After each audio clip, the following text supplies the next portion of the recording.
absolutely no plan except to keep moving the little, what is it, the she and the pea and the shell game, where you just keep moving things around, hoping for a solution from somebody else. I mean, what's the latest proposal now? Christmas Island is overflowing, potentially another 600 people on the high seas right now. And the plan? We'll take the low-risk males and move them to Darwin. And when Darwin's overrun, we'll take more high-risk males and move them to Curtin over in WA and then move someone else into Darwin. This is just calculated, cowardly retreat in a policy sense. There's nothing else.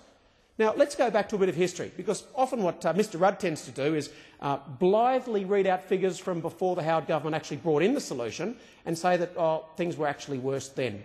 Well, let's remember what those press releases actually said from the now Deputy Prime Minister. Let me quote one. Boat, singular, proves government has no solution. Don't these things come round to haunt you if you live long enough? What was the second one in 2003?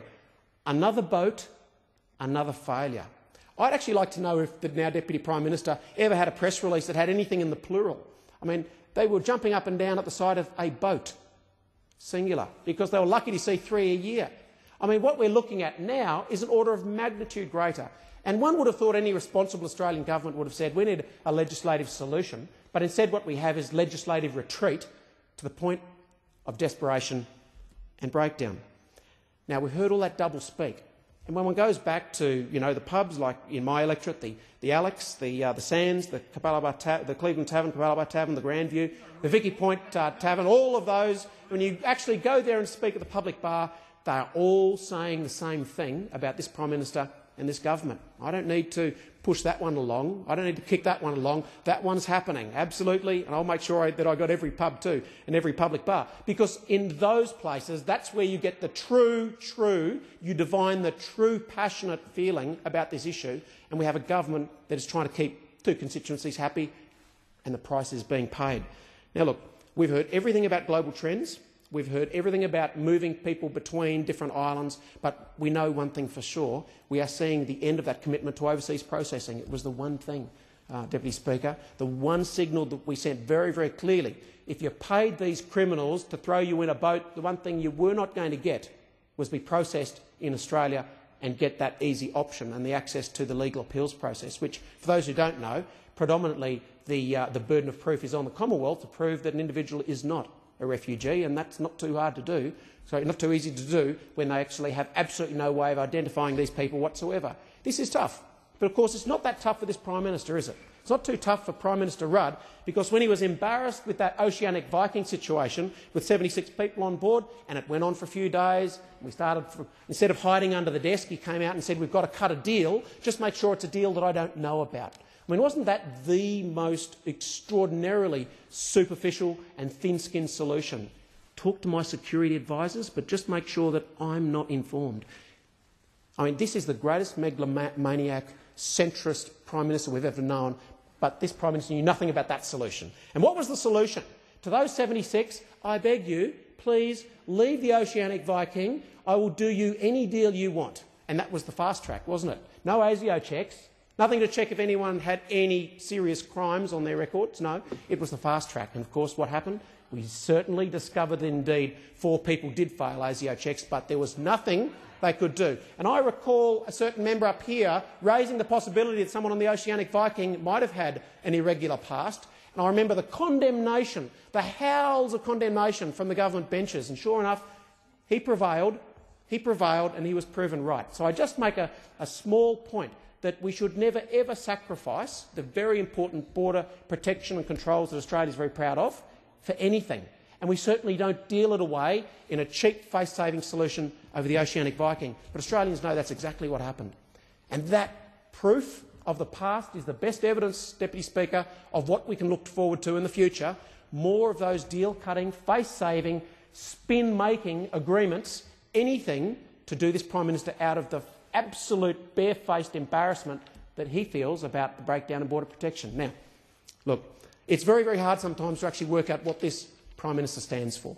It's very, very hard because it basically is driven by a daily spin assessment. And when you really know the chips are down, when there comes an opportunity to develop some real legislative solutions to this, we've seen almost nothing. So I just wonder where the heart is to find a solution. And I wonder where the heart is to get these people out of these boats, to find solutions for those that are stuck in Indonesia, to do something truly different and revolutionary and game-changing.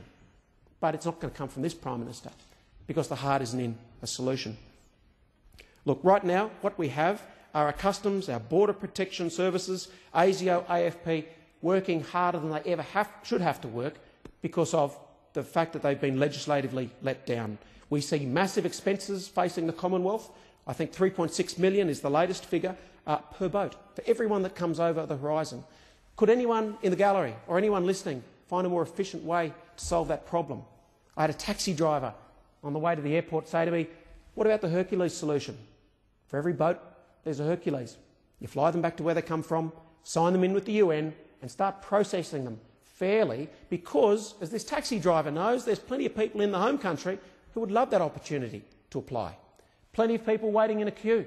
There's plenty of people hoping for a chance of a better life. There's plenty of people physically threatened, their property is threatened, they are politically threatened in these countries that never had this opportunity.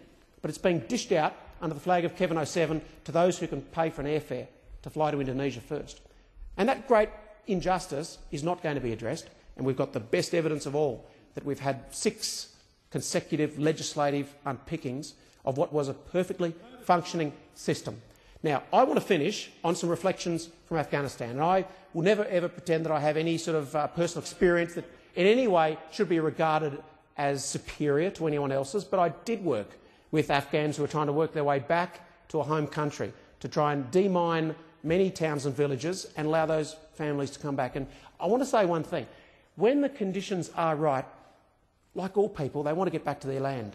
And there was no greater sight than seeing these beautifully and ornately decorated trucks full of camels and mules and personal possessions and the whole family jumping back in and heading back home. And let's never forget that in the end, these people would love to be able to go back to a peaceful Afghanistan.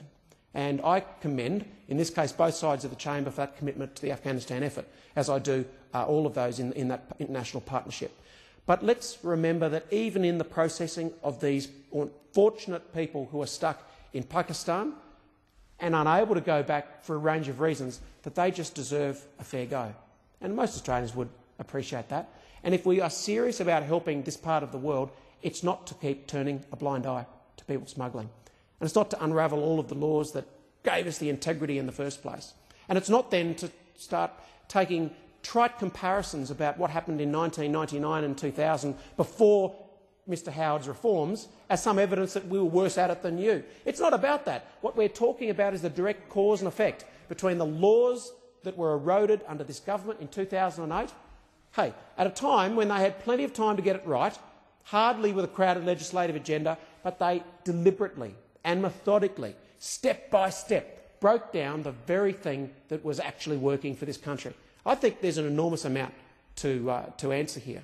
And without being a little bit uncertain, I don't see any evidence that under the current administration there will be any change. I don't think someone's going to wake up in the morning and tap this PM on the shoulder and say, maybe we can come up with a solution. I think we've got effectively legislative rigor mortis. I mean, there is just no new ideas coming through. And I think it's a great shame to a lot of Australians, because when you speak to them, they say, I'm genuinely concerned about that and I want to see some evidence of action. I believe that will not be forthcoming. I think the people smuggling will continue.